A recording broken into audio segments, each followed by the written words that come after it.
How do we create a world at peace? Currently, about 110 conflicts and 30 major wars rage on this planet. While the horror of war has been with us throughout history, generally, we notice the suffering it causes only when it touches our own lives. Yet war is a constant part of life for many people in poor nations of the world. We know that our own peace and prosperity at home depends on stability abroad.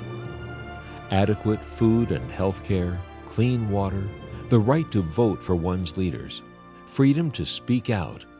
These are the human rights that as citizens of the world we must protect for each other. It's these desperate needs that are the root challenges to peace.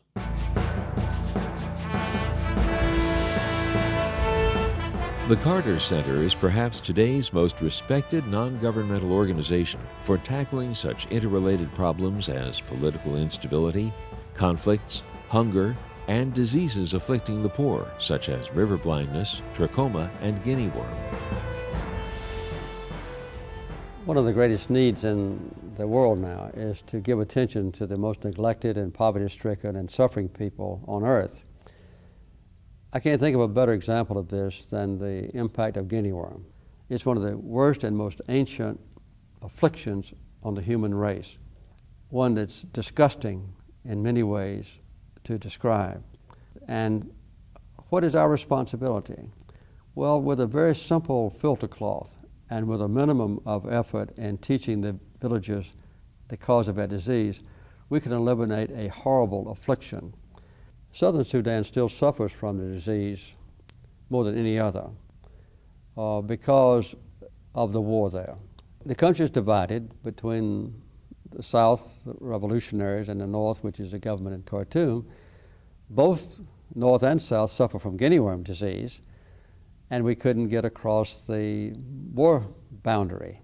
So I went over to Sudan and induced both the Northerners and the Southerners to agree to a ceasefire to let us go into the villages and treat guinea worm, because both sides knew that they themselves and their soldiers and their people would suffer from this terrible disease.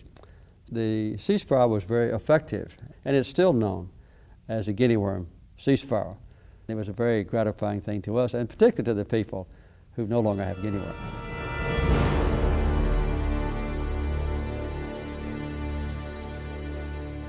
The Carter Center is closer than ever to making guinea worm the next disease to be eradicated from Earth.